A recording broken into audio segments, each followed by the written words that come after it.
So there are a bunch of YouTubers out there that have gone step by step on how to build these things and how they built them. And so I decided maybe I would skip the detailed step by step and just walk you through the overview of how I did this.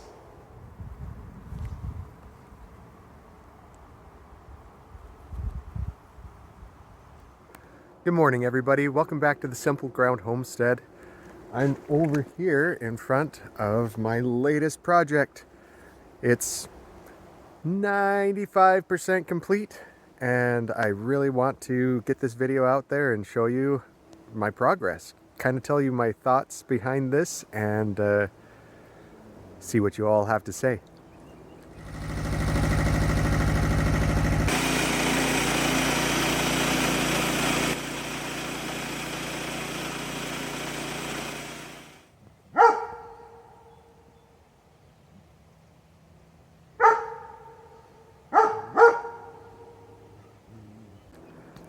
So many of you have been kind of following along with the little snippets that I've been giving over the last 2-3 months,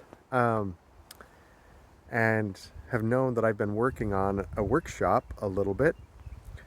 This is a temporary structure designed by Stimson Marine in Maine, if I remember right.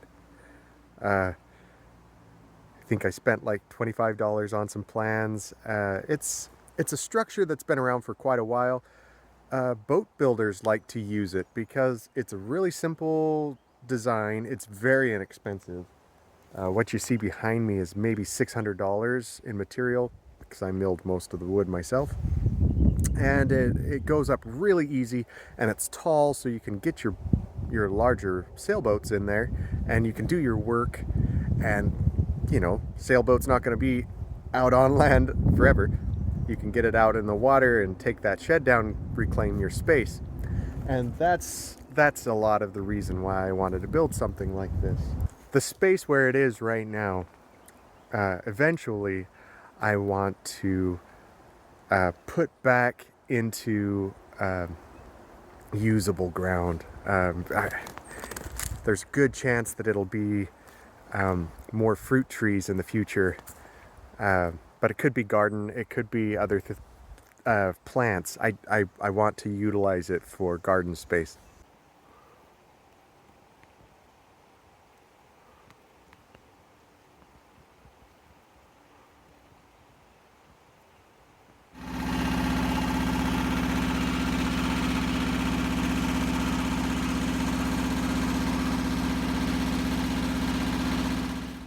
The idea here is the structure will stand a good 5-6 years if I need it to, and then I can take it all down.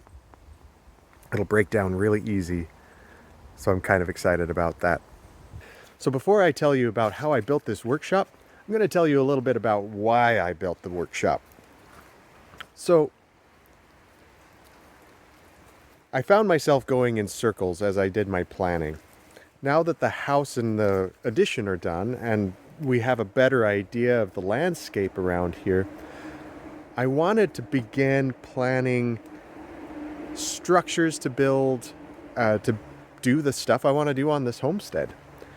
And I needed kind of a universal space to do things like repair equipment and to do woodworking and to prepare and process plants and herbs and stuff like that. There's like a million different things that kind of need to be done under shelter in the Pacific Northwest because of all of the rain. Keep things dry, all those types of things. And I was like, okay, yeah, perfect, easy. Start with like a workshop barn sort of structure, right? But as I went through my plans, I realized a structure like that is going to take a long time for me to acquire all the materials, and it's going to take some money. And I don't have I don't have the time and money when I'm not producing stuff, right? It's kind of this catch-22. I kind of need some space to work on stuff to be able to have the money to build a workshop. And I was like, okay, how am I going to be able to solve this? And then I came across these plans, which seemed to be the perfect solution. It was a quick and easy build, very inexpensive. It can get me by, it can give me an idea of the space that I need. And when I'm all done, I can take it all down and I can utilize the ground underneath for growing some more stuff or animals or whatever it may be. It was a kind of a perfect catch. And the best part about it is I can actually build a few of these structures, including a greenhouse in the future. And it can all be done off of the same set of plans. As soon as I learned all of this, it was kind of a done deal, and we went for it.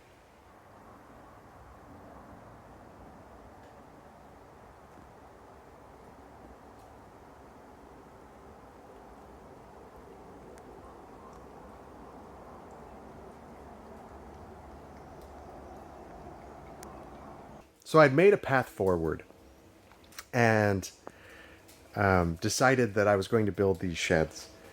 And I was actually looking around for candidate trees to use to mill the lumber when a windstorm came by and helped me do the choosing. Um, the wind had blown over a couple really good timber trees on our neighbor's property, and I worked out a deal with them to go ahead and take those trees and bring them back home and mill them. And that was quite the process. I definitely would like to get some better equipment for handling timber, but between my tractor and my truck, my little tiny tractor, we made it all work out. And I was able to bring in a couple 16-foot sections. I was able to get some 1x3 16-foot long boards to build these arches or bows. It was kind of a neat project to pull off. I was interested in using this wood, hoping that the green wood would bend easier than dry wood. And even though the green wood had advantages, I quickly found that the thickness made a difference on whether or not it would snap. And I snapped quite a few boards before I had to go back to the drawing board and figure out what to do next. And I ended up running them all through the planer to get kind of a uniform thickness. I was able to bend the boards much easier, much more easily, just with a little extra time planing all of the wood. Building the bows was actually relatively easy. I glued and screwed them to help with the rigidity, and it was definitely a one-man job. Definitely easy enough to knock that out by yourself if you needed to. As a foundation, I've used these pressure-treated stakes to hold up a 2x6. It's very temporary, and it probably will flex and give over the next few years as this stands. And so I'll have to watch it. But the best part about this is in a few years, when I'm done with this shed, I can take out this foundation with minimal waste, and the ground will be ready to be used for anything I need it to be used for. Audrey helped me stand them all up, and with a little bit of help from some extra boards to keep them all stable, it went up pretty easy, went up pretty fast.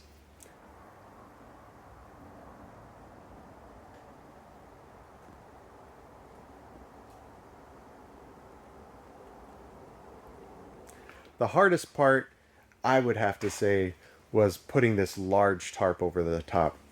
We elected to go with a single piece, though there were options for doing it in two pieces. We went with a single piece to help keep the rain out. And I got this very, very heavy duty tarp that seems to be excellent, but it means it was 94 pounds. It was quite heavy, quite difficult to get up and over the top. I stretched it out the best I could, and I've already noticed in the week and a half that it's been out in the sun that it's loosened up and relaxed, and I might give it another pull here in the next few days to tighten it up again. And it's just as simple as backing out the screws that are in there and then reattaching it after I pull it tight. So hopefully I only have to do that one more time.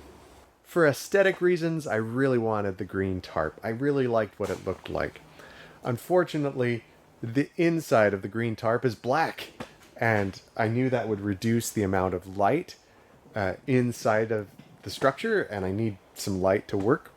So I went with greenhouse fabric for the two ends to allow the light to come in. Airflow is very important in these, especially in this very humid, very moist location that I live in. And because of that, I followed somebody else's advice and cut a couple screens on the ends and covered them with these little noses, I call them, these little overhangs to shed the water and allow the air to flow up and out and keep circulating within the building. And I noticed an immediate difference after I cut out these ventilation holes. Right now, the floor itself is still just soil. I need to level it out a little bit more and take out all the bumps and pits. And then I was planning on lining it maybe so that I can catch any drips or oil that might drip from any of my equipment, because I don't want to pollute or contaminate the soil in case I use it for gardening in the future. If all the stars align, I'll be able to find a big pile of free used brick that I can use to line the floor and have a bit of a floor sturdy enough to do my work on, and that I can use as a patio after I'm done with the shed. So there's still quite a bit of work to be done. I need to batten down the sides just some more after I stretch out the plastic again. And I want to build some doors, the large door for equipment to come in and out, and a small door for me to get in and out a little easier without opening the large doors every time. So that work will be done here in the next few days. Overall, I'm really excited about the structure. I feel like it went together very well. It was quite inexpensive. The most expensive part was the large heavy-duty tarp.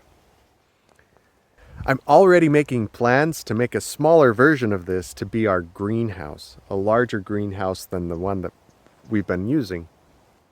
I really want to build a rocket mass heater and an electrical light system so that maybe I can grow year round instead of the smaller greenhouse that we've actually been using as a bit of a hoop house or a season extender.